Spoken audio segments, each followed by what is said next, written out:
Welcome to the deep dive. Today we're plunging into something that, well, kind of steers almost everything we do online.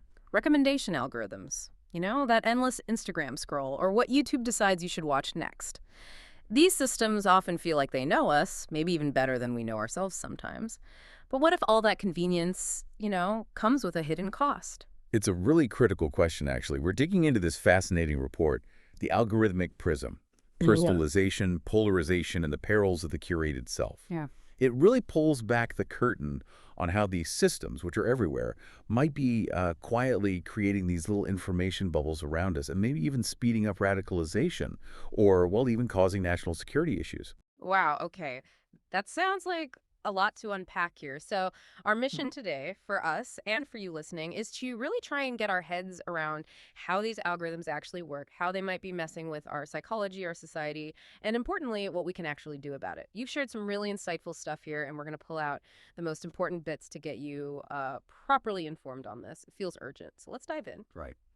To really grasp the potential dangers, maybe we should start with the basics, like how do these things even predict what we want to see? It honestly feels like magic sometimes. If I say like a picture of a horse on Instagram, suddenly my entire feed is just horses. That's a perfect example, actually. And it gets right at the heart of one basic method, content-based filtering, CBF. So this method recommends stuff based on, well, the item's own features. For your horse picture, it looks at tags, maybe the description, visual stuff, and says, horses. Then it gives you more horse content. It's pretty transparent. You like horses, here are more horses. Simple. The downside, though, is it tends towards what they call over-specialization. It's good at giving you more of what you already like, but not great at surprising you. Lack of novelty. Okay, that makes sense for the horse thing. Pretty straightforward. But what about when a recommendation feels almost uncanny? Like it knows something I didn't even consciously want, and it seems totally unrelated to what I just clicked on. Is there something else going on there? More subtle. Absolutely. That's where the other major player comes in, collaborative filtering, or CS. And this is the dominant method on most big platforms. It's really powerful. Its core idea is pretty neat. Users who agreed in the past are likely to agree in the future. So instead of looking at the content, it looks at patterns of user behavior across millions of people. Like maybe lots of users who like your horse picture also happen to watch a video by some political commentator. Based just on that correlation of behavior, the algorithm might suggest that political video to you, even though, horses and politics, no obvious link. Its big strength is finding these novel, serendipitous recommendations, things you wouldn't expect, but that power comes with a big catch. Its opacity, the why behind the recommendation is kind of hidden, buried within the behavioral data of millions, which makes it feel, both magical and at times manipulative. Right, so these systems are constantly learning, adapting. How do they get so darn good at predicting our next click, maybe even before we know it ourselves? They use some pretty advanced machine learning, especially these things called embeddings. Basically, you can imagine every user and every piece of content getting turned into a long string of numbers, like a complex digital fingerprint or a point in a mathematical space. Users and items with similar tastes end up being close to each other in this space. The closer you are to something, the more likely you are to like it. And to train these models, they need a constant flood of data, what they call data inputs or signals. Okay, signals. What kind of signals are we talking about? Is it just like six? Well, likes are part of it. They fall into two main buckets. First, you've got explicit feedback. That's the obvious stuff. Giving a movie 5 stars, hitting like, dislike, direct commands, basically. Yeah. But what's often way more influential, and there's just tons more of it, is implicit feedback. This is like everything the system can infer from how you behave. Watching a video all the way through is a powerful indicator of interest, especially on TikTok. Even just hovering your mouse over an image, how fast you scroll past something, who you follow, what you share, comments, your location, demographics. It all feeds the machine. It's constantly watching. Going from that simple horse-to-horse idea to this really complex, almost invisible system, that feels like a really critical turning point, doesn't it, in understanding the potential issues? It absolutely is. That shift creates what the report calls fertile ground for manipulation, because there's this disconnect between the user's mental model, what you think is happening, and the system's actual operation. You might think you're just getting more horses, but the algorithm is making these deeper, sometimes hidden connections based on millions of others. The same serendipity that helps you find, a great new indie band could also, maybe accidentally, surface some harmful conspiracy theory. The tech itself might seem neutral, but its social impact, Definitely not. So, what's really driving this relentless push for deeper and deeper personalization? Yeah. Is it truly just about making our online lives better, giving us what we want, or is something else pushing it? Oh, the report is crystal clear on this. It's driven by an incredibly powerful, incredibly lucrative business model. Look at the big players. Meta, that's Facebook, Instagram, and Alphabet, Google, YouTube. They mostly run on an advertising-driven model. They give you free services, right? But they make well over 90% of their total revenue from selling targeted ads. Hmm. Just to give you an idea, Meta apparently brought in over $134 billion in 2023, and like 99% of that was from advertising. TikTok, very similar playbook. Okay, so it really boils down to monetizing our attention, our eyeballs. That's the absolute core engine. And inside that engine, user engagement is king. How long you stay, what you click, like, share, comment on, that's the single most important currency. These algorithms are relentlessly optimized to answer one question. Of all the content available, which piece is this specific user most likely to interact with right now? And this intense focus can lead to some pretty perverse outcomes, as the report puts it. Facebook's own internal research, for example, found its algorithm actually learned to prioritize content that elicited strong emotional reactions, particularly anger. Why? Because such posts generated the highest levels of comments and shares. The conclusion was stark. Outrage is a powerful tool for capturing attention. Wow, so personalization isn't just some nice-to-have feature. It's the fundamental engine driving their profits. Precisely. It does two crucial things for them. First, retention. If the feed is perfectly tailored, constantly interesting, maybe even addictive, you stay on the platform longer, you come back more often. A personalized feed is just more compelling. Second, it enables data harvesting for targeted advertising. Every single click, every hover, every scroll refines your detailed psychodemographic profile.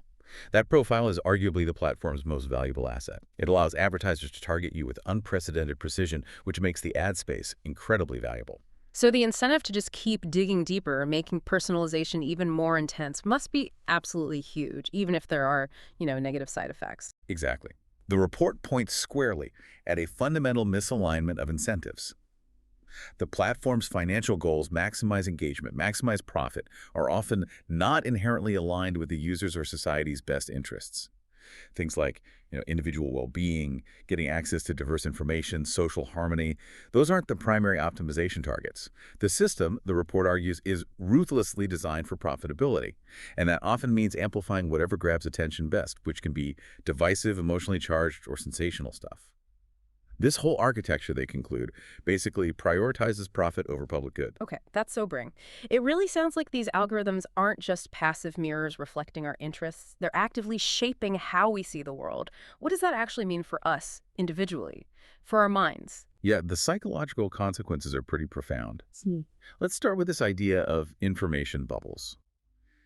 The report makes a really useful distinction between two concepts that often get mashed together. First, there's the filter bubble, a term Eli Pariser coined. This is specifically algorithmically caused isolation. The system implicitly shapes your information diet, often without the user's explicit choice or even their awareness. It just kind of happens to you. Then there's the echo chamber. This is more of a sociological thing, driven by user choice and the human tendency toward homophily, our natural urge to hang out with people who think like us. In an echo chamber, people are often pretty aware they're in a community that shares their beliefs. They choose to be there. That distinction feels really important because it changes how you might think about fixing the problem, right? One is the machine, one is that is. Exactly. And it leads to a really critical follow-up question. Are these filter bubbles actually as airtight as we sometimes imagine? The filter bubble idea has actually come under some scrutiny. The report mentions multiple large-scale studies, which found that, perhaps counterintuitively, social media users often get exposed to a more diverse range of news sources than people who only use traditional offline media. Partly that's down to automated serendipity, the algorithm showing you unexpected things and just incidental exposure bumping into news while you're looking at cat videos or whatever. And it also highlights the role of user agency. We aren't just passive blobs. We actively choose what to click on, what to explore. Okay, hold on. So if we're not completely walled off in these bubbles, maybe even seeing more diversity online, why does society feel so much more polarized? It doesn't quite add up. Here's where it gets really, really interesting and kind of counterintuitive. The report suggests the big danger isn't necessarily the lack of diverse viewpoints hitting our screens. It's the nature of that exposure when it happens. Because engagement-driven algorithms tend to amplify the most emotionally charged and hostile content. So when you do encounter the other side online, you're often not seeing their most thoughtful arguments. You're seeing the most extreme, outrageous, or anger-inducing exemplars of that viewpoint. Hmm. And exposing people to that kind of stuff can trigger what's called a backfire effect, where seeing contradictory evidence actually makes you dig your heels in harder on your original belief.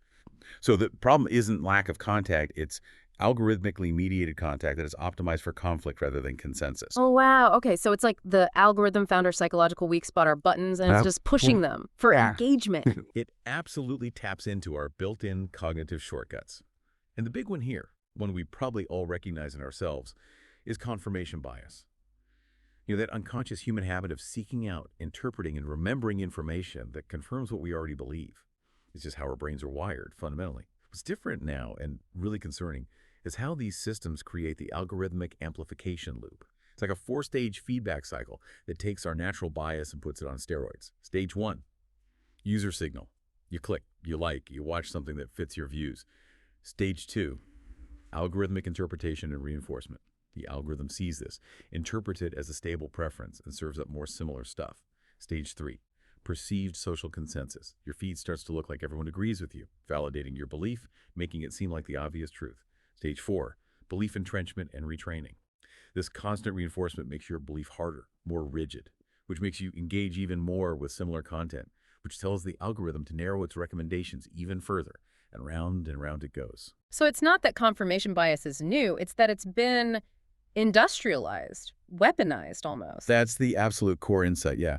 The report puts it chillingly. For the first time in history, a technological system exists that can identify, target, and exploit this cognitive vulnerability in billions of people simultaneously in real time for commercial profit. Yeah. It takes what was just a passive human tendency and turns it into a predictable, monetizable feedback loop. Okay, beyond shaping our beliefs, what about just our mental well-being? All this scrolling, all this perfectly tailored content, is it actually good for us? The report is pretty blunt here.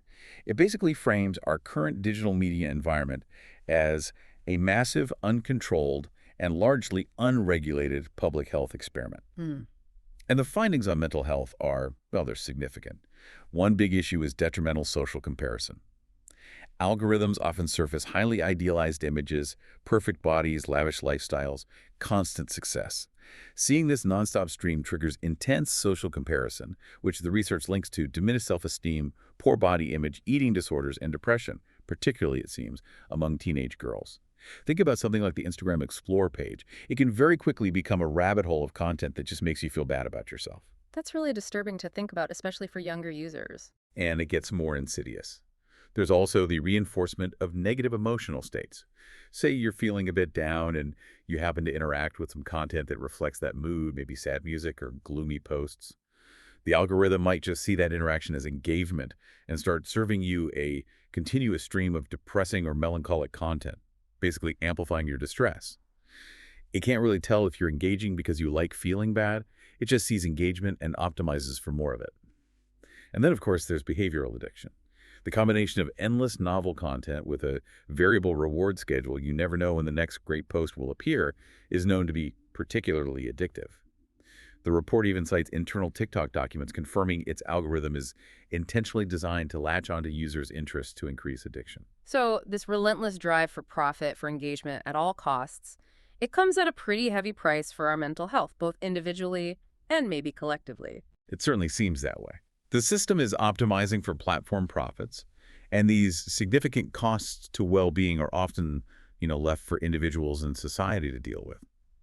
Externalities, basically. We've talked about the individual impact, but when you scale that up, billions of users interacting with these systems daily, the societal effects must be huge. What's the connection the report draws between these algorithms and political polarization? Yeah, this is definitely one of the hottest, most debated topics. Yeah. And the report makes a really helpful distinction between two kinds of polarization. There's ideological polarization. That's about what people believe, differences in policy preferences, fundamental political ideas, your stance on issues. Then there's affective polarization. This is about how people feel about the other side, the growing dislike, distrust, and animosity between partisan groups. This is less about policy debates and more about social identity and tribal animosity.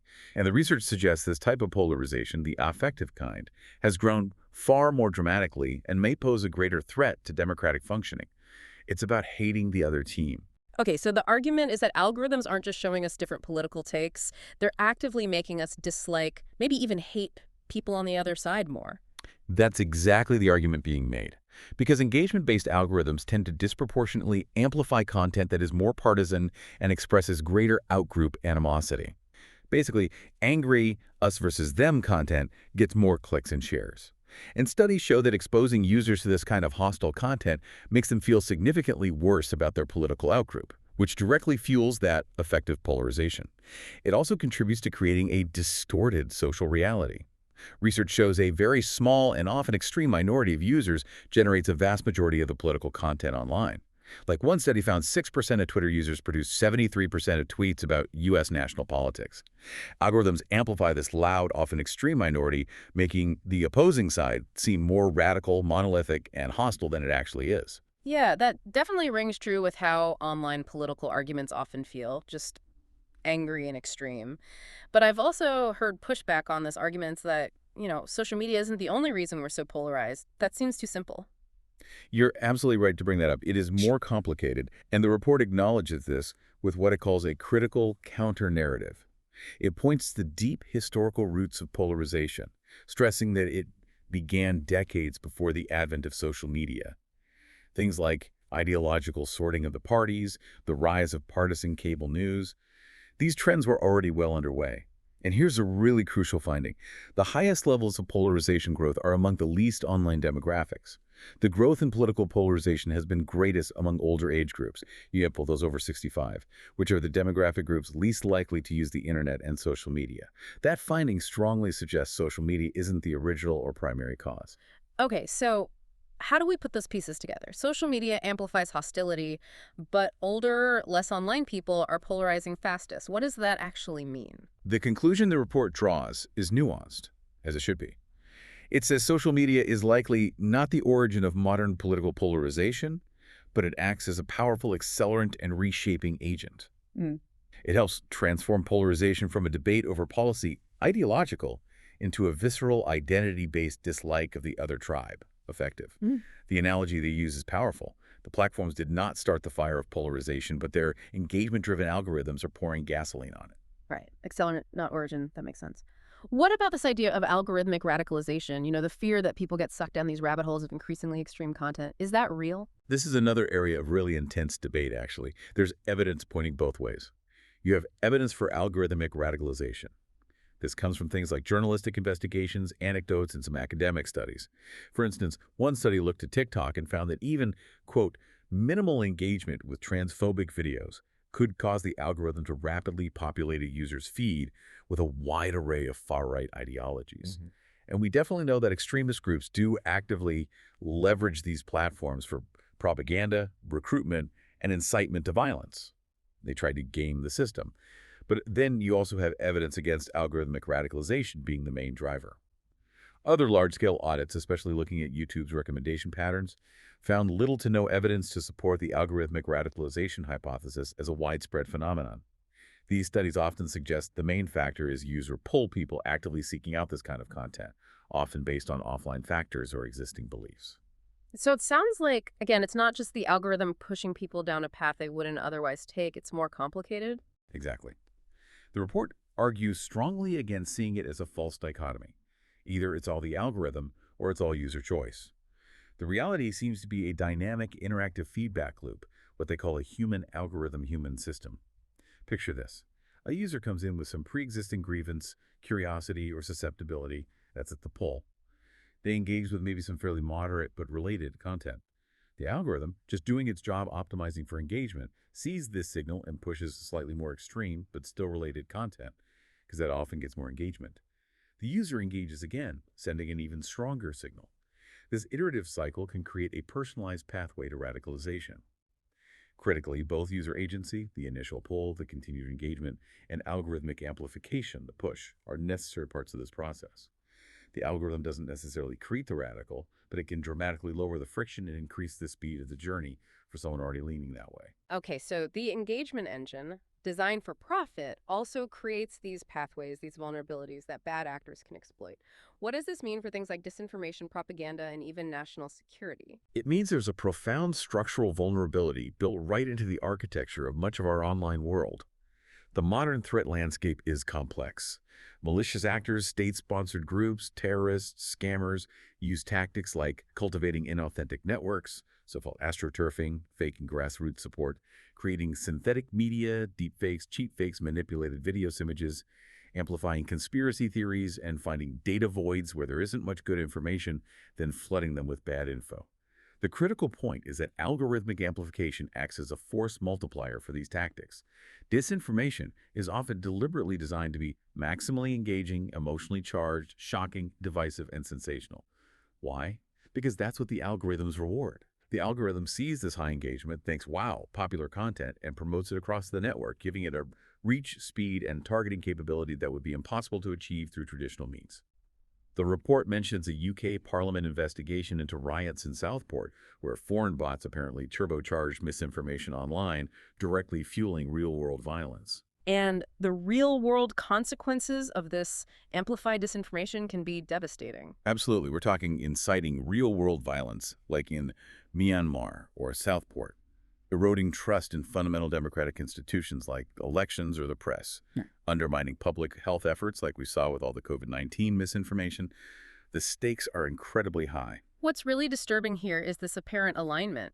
It sounds like the goals of people spreading disinformation and the goals of the platforms themselves might actually overlap sometimes. That's the more disturbing reality the report points to. At a functional level, the goals of disinformation agents and the goals of the platforms are often aligned. Both want maximum engagement. Disinformation provides that. The algorithm amplifies it. This creates a profound and persistent structural security vulnerability at the very heart of our modern information ecosystem. Okay, wow. We've painted a pretty concerning picture here. The problems seem deep, multifaceted, built into the system. But the report doesn't just leave it there, right? It's not all doom and gloom. What can we actually do about all this? Where do we even start? No, definitely not all doom and gloom. It argues for a multi-layered approach. Think of it as acting on different levels simultaneously: individual, platform, and regulatory. Starting with us as individuals, we need to build individual resilience. A huge part of that is digital and media literacy. We need to equip ourselves, and especially younger generations, with the critical thinking skills to evaluate sources, spot manipulation tactics, and just generally recognize how algorithms are shaping what we see. There are resources out there like Common Sense Education or Cornell's Social Media Test Drive aiming to do just that. It also involves consciously popping the filter bubble. Practical things you can do: deliberately seek out different viewpoints, use a variety of news sources, not just your feed, practice a bit of intellectual humility, maybe manage your digital footprint, more actively clear cookies, use privacy tools. Those are great tips, things we can all try to do. But it still feels like putting a lot of the burden on the individual user. When the platforms built the systems in the first place, don't they need to change? Oh, absolutely. Individual action is necessary but not sufficient. The report heavily emphasizes the need for platform-level redesign. The core idea is shifting priorities away from pure engagement towards user well-being. One key area is algorithmic choice and control. Platforms should give users meaningful options. Imagine being able to switch to a simple reverse chronological feed if you want, or hitting a reset button on your behavioral data profile, or even choosing different optimization goals for your feed, like show me stuff that challenges my views, or prioritize well-being signals over just wrong engagement. Give users agency. It also means designing for values beyond engagement. Platforms could actively choose to downrank outrage bait, toxic, or low-quality content, even if it gets clicks. They could promote bridging content that fosters understanding between groups and actually incorporate signals of user satisfaction or well-being into their ranking models, not just clicks and shares. And finally, using techniques like fairness-aware re-ranking, basically using machine learning to audit their own recommendations and adjust them for more diversity and balance to actively fight against echo chambers. Okay, so individual efforts, platform redesigns. What about the bigger picture? Government regulation. Is that part of the solution? Definitely.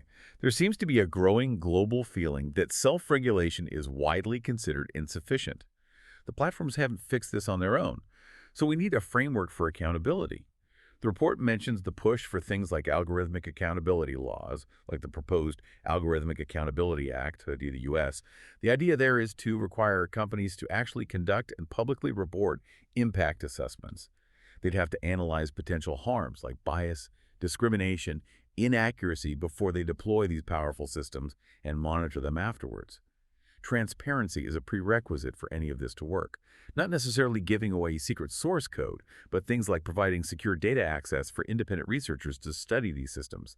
Clear explanations to users about why they're seeing certain content, public registries showing where automated decision systems are being used, and then moving from transparency to redress. We need clear lines of responsibility, mechanisms for people to appeal decisions made by algorithms, or seek remedy if they're harmed. So it really sounds like a fundamental shift in how we think about these technologies, moving from just reacting when things go wrong to being much more proactive, trying to prevent harm before it happens. Precisely. It's about shifting the burden of proof. Instead of the public having to prove harm after the fact, the companies developing these powerful systems need to demonstrate safety and consider the impacts beforehand. Treating these algorithmic systems less like simple consumer products and more like powerful social infrastructure, like pharmaceuticals or aviation that demands robust public oversight and safety standards. What an incredible deep dive. We've covered so much ground. It's really clear that these concerns about information bubbles, polarization, radicalization, security risks, they're not just theoretical. They're very real, and they need serious attention. Indeed. And while, algorithms aren't the single cause of all our societal problems, their current design, driven by those powerful economic incentives, makes them a really potent catalyst. I think the crucial takeaway is just how complex it is, that human algorithm, human feedback loop we talked about. It taps into our biases, amplifies the divisive stuff, often happening just beneath the surface. Right. So this idea that future generations might just inevitably become more radical or more polarized, that's not necessarily baked in. We do have agency here, right? As individuals, as a society. Absolutely. It's not some inevitable destiny. The path forward, as the report suggests, needs that multi-layered commitment. Individuals getting smarter about media, making conscious choices, platforms redesigning for well-being, not just clicks, and robust regulatory frameworks demanding transparency and accountability.